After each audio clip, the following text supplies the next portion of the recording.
یہ تو تیر اسی نے چلایا تھا۔ وہ ہنستا ہوا پیچھے کو مڑا۔ رسول خدا صلی اللہ علیہ وسلم نے ایک تیر سعد بن ابی وقاص کو دے کر کہا، یہ شخص یہاں سے تیر لے کر ہی واپس جائے۔ سعد نے، جو تمام قبائل میں تیر اندازی میں خصوصی شہرت رکھتے تھے، کمان میں تیر ڈال کر حبان پر چلا دیا۔ تیر حبان کی گردن میں اتر گیا۔ سعد رضی اللہ عنہ کے تمام ساتھیوں نے بڑی زور سے قہقہ لگایا اور حبان نے ڈگمگاتے ہوئے چند قدم اٹھائے اور وہ گر پڑا۔ آج خالد جب مدینے کی طرف بڑھتا جا رہا تھا اور احد کی پہاڑی افق سے اوپر ہی اوپر اٹھتی آ رہی تھی، اسے اپنے کچھ ساتھی یاد آنے لگے۔ عقیدوں کے اختلاف نے بھائی کو بھائی کا دشمن بنا دیا تھا، لیکن خالد کو یہ خیال بھی آیا کہ بعض لوگ اپنے عقیدے کو اس لیے سچا سمجھتے تھے کہ وہ اس کے پیروکار ہوتے ہیں۔ حق اور باطل کے فرق سمجھنے کے لیے بڑی مضبوط شخصیت کی ضرورت ہوتی ہے۔ ایک سوال اسے پریشان بھی کر رہا تھا، میں مدینے کیوں جا رہا ہوں؟ اپنا عقیدہ مدینے والوں پر ٹھونسنے کے لیے یا ان کا عقیدہ اپنے اوپر مسلط کرنے کے لیے؟ اسے ابو سفیان کی آواز سنائی دی جو ایک ہی روز پرانی تھی، کیا یہ سچ ہے کہ تم مدینہ جا رہے ہو؟ کیا تمہاری رگوں میں ولید کا خون سفید ہو گیا ہے؟ صحرا میں جاتے ہوئے ان آوازوں نے کچھ دور تک اس کا تعقب کیا، پھر وہ اپنے ان دوستوں کی یاد میں کھو گیا جن کے خلاف وہ لڑ رہا تھا اور جن کا خون اس کے سامنے بہہ گیا تھا۔ ان میں سے ایک مصعب بن عمیر بھی تھے۔ قریش جو مارکے سے منہ موڑ گئے تھے کچھ دور ہی پہنچے تھے کہ خالد نے اپنے گھوڑے کو ایڑ لگائی اور ابو سفیان کو جا پکڑا۔ اس نے ابو سفیان سے پوچھا کہ تم لوگ جنگ کو ادھورا چھوڑ کر کہاں جا رہے ہو؟ مسلمانوں کا دم ختم ہو چکا ہے۔ ابو سفیان بھی یہی چاہتا تھا کہ یہ معرکہ فیصلہ کن نتیجے پر پہنچے۔ قریش کے چند سوار وہیں سے پلٹ آئے۔ خالد دیکھ چکا تھا کہ رسول کریم صلی اللہ علیہ وسلم کہاں ہیں۔ یہاں پھر ابو سفیان نے خالد کو کسی اور طرف بھیج دیا اور کچھ آدمیوں کو نبی کریم صلی اللہ علیہ وسلم پر حملے کا حکم دیا۔ اب رسول کریم صلی اللہ علیہ وسلم کے ساتھ کچھ اور مسلمان آ ملے تھے۔ اب پھر ابن کما لڑتے ہوئے مسلمانوں کا حلقہ توڑ کر رسول کریم صلی اللہ علیہ وسلم تک پہنچنے کی کوشش کرنے لگا۔ اس وقت رسول کریم صلی اللہ علیہ وسلم کے پاس مصعب بن عمیر کھڑے تھے اور عمارہ اپنے قریب پڑے ہوئے 2-3 زخمیوں کو پانی پلا رہی تھیں۔ انہوں نے جب قریش کو ایک بار پھر حملے کے لیے آتے دیکھا تو زخمیوں سے ہٹ کر انہوں نے ایک زخمی کی تلوار اٹھا لی اور قریش کے مقابلے کے لیے ڈٹ گئی۔ قریش کا سب سے پہلا سوار جو ان کے قریب آیا اس تک وہ نہیں پہنچ سکتی تھی، اس لیے انہوں نے تلوار سے اس کے گھوڑے پر ایسا وار کیا کہ گھوڑا گر پڑا۔ سوار گھوڑے کے دوسری طرف گرا۔ عمارہ نے گھوڑے کے اوپر سے کود کر قریش کی اس آدمی پر وار کیا اور اسے زخمی کر دیا۔ وہ اٹھا اور بھاگ کھڑا ہوا۔ حضرت مصعب بن عمیر رضی اللہ عنہ کا قد، بت اور شکل و صورت بھی رسول کریم صلی اللہ علیہ وسلم کے ساتھ نمایاں مشابہت رکھتی تھی۔ ابن کما مصعب کو رسول خدا صلی اللہ علیہ وسلم سمجھ کر ان پر حملہ آور ہوا۔ مصعب تیار تھے، انہوں نے ابن کما کا مقابلہ کیا، پھر دونوں میں تیغ زنی ہوئی، لیکن ابن کما کا ایک بار مصعب رضی اللہ عنہ پر ایسا بھرپور پڑا کہ وہ گرے اور شہید ہو گئے۔ مصعب بن عمیر بہت لاڈوں میں پلے نوجوان تھے، لیکن تدفین کے وقت ان کا کفن بھی ادھورا تھا۔ عمارہ نے مصعب رضی اللہ عنہ کو گرتے دیکھا، غیظ و غضب سے ابن کما پر تلوار کا حملہ کیا، لیکن ابن کما نے زرہ پہن رکھی تھی اور وار کرنے والی ایک عورت تھی، اس لیے ابن کما کو کوئی زخم نہ آیا۔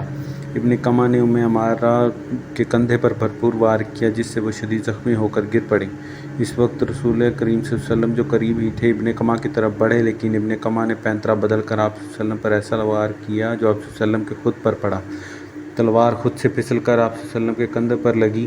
آپ صلی اللہ علیہ وسلم کے بالکل پیچھے ایک گڑھا تھا۔ آپ صلی اللہ علیہ وسلم زخم کھا کر پیچھے ہٹے اور گڑھے میں گر پڑے۔ ابن کما نے پیچھے ہٹ کر گلا پھاڑ کر کہا، میں نے محمد کو قتل کر دیا۔ وہ یہی نعرہ لگاتا میدان جنگ میں گھوم گیا۔ اس کی آواز قریش نے بھی سنی اور مسلمانوں نے بھی۔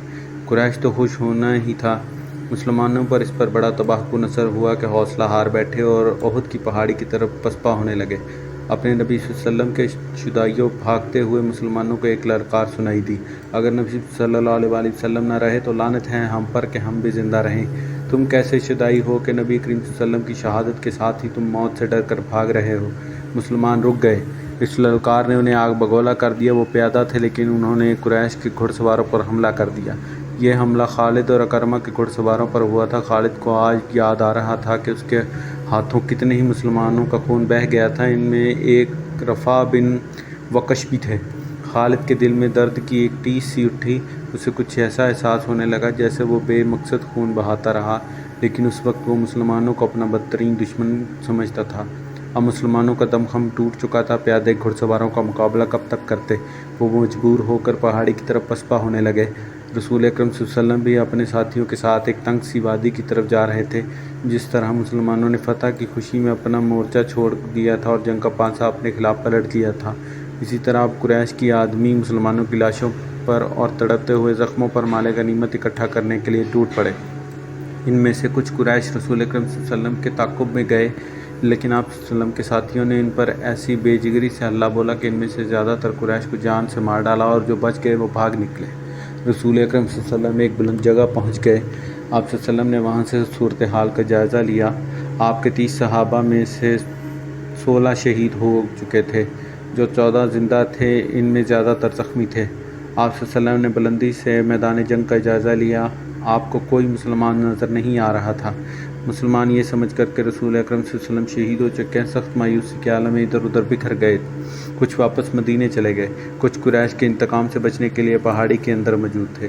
یہاں رسول اکرم صلی اللہ علیہ وسلم کو اپنے زخموں کی طرف توجہ دینے کی فرصت ملی۔ آپ صلی اللہ علیہ وسلم کی بیٹی حضرت فاطمہ رضی اللہ عنہا، جو آپ صلی اللہ علیہ وسلم کو ہر طرف تلاش کر کر کے تھک چکی تھیں، آپ کے قریب پاس آ پہنچی تھیں۔ قریب ہی ایک چشمہ تھا۔ حضرت علی وہاں سے کچھ چیز میں پانی لائے اور آپ صلی اللہ علیہ وسلم کو پلایا۔ حضرت فاطمہ آپ کے زخم دھونے لگیں، وہ سسک کر رو رہی تھیں۔ خالد کو آج یاد آ رہا تھا کہ رسول کریم صلی اللہ علیہ وسلم کی شہادت کی خبر نے اسے روحانی اطمینان سے بخشا تھا، لیکن ایک للکار نے اسے چونکا دیا۔ وادی میں للکار کی گونج بڑی دور تک سنائی دے رہی تھی۔ کوئی بڑی ہی بلند آواز میں کہہ رہا تھا، مسلمانوں خوشیاں مناؤ، ہمارے نبی صلی اللہ علیہ وسلم زندہ اور سلامت ہیں۔ اس للکار پر خالد کو ہنسی بھی آئی تھی اور افسوس بھی ہوا تھا۔ اس نے اپنے آپ سے کہا تھا کہ کوئی مسلمان پاگل ہو گیا ہے۔ ہوا یوں تھا کہ جس طرح مسلمان اکا دکا ادھر ادھر بکھر گئے یا چھپ گئے تھے، اسی طرح کعب بن مالک رضی اللہ عنہ نام کا ایک مسلمان ادھر ادھر گھومتا پہاڑی کے اس مقام تک چلا گیا جہاں رسول اکرم صلی اللہ علیہ وسلم سستا رہے تھے۔ اس نے نبی کریم صلی اللہ علیہ وسلم کو دیکھا تو اس نے جذبات کی شدت سے نعرہ لگایا، ہمارے نبی صلی اللہ علیہ وسلم زندہ ہیں۔ تمام مسلمان جو اکیلے اکیلے یا دو دو چار چار کی ٹولیوں میں ادھر ادھر بکھر گئے تھے، اس آواز پر دوڑ کر آئے۔ حضرت عمر رضی اللہ عنہ بھی اسی آواز پر رسول خدا صلی اللہ علیہ وسلم تک پہنچے تھے۔ اس سے پہلے ابو سفیان میدان جنگ میں پڑی ہوئی ہر ایک لاش کو دیکھتا پھر رہا تھا۔ وہ رسول کریم صلی اللہ علیہ وسلم کا جسد مبارک تلاش کر رہا تھا۔ اسے قریش کا جو بھی آدمی ملتا اس سے پوچھتا، تم نے محمد کی لاش نہیں دیکھی؟ اسی تلاش میں خالد اس کے سامنے آ گیا۔ خالد، ابو سفیان نے پوچھا، تم نے محمد کی لاش نہیں دیکھی؟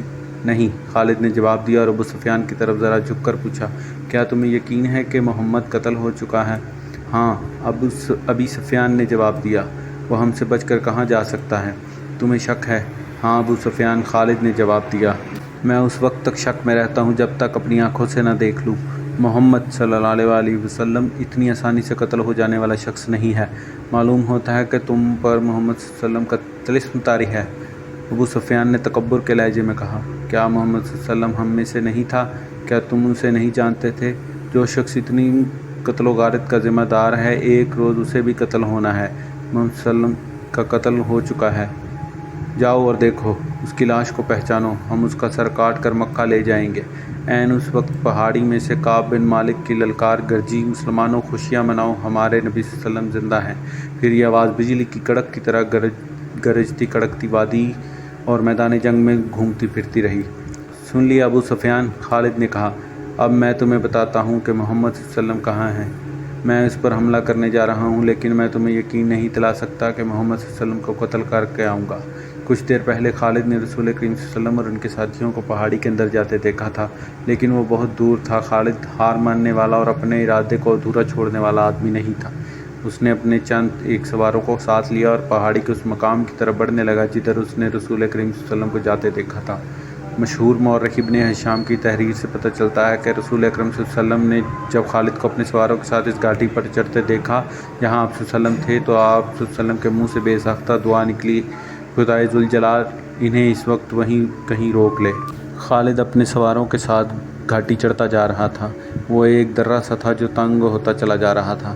گھوڑوں کو ایک قطار میں ہونا پڑا۔ رسول کریم صلی اللہ علیہ وسلم زخموں سے چور پڑے تھے۔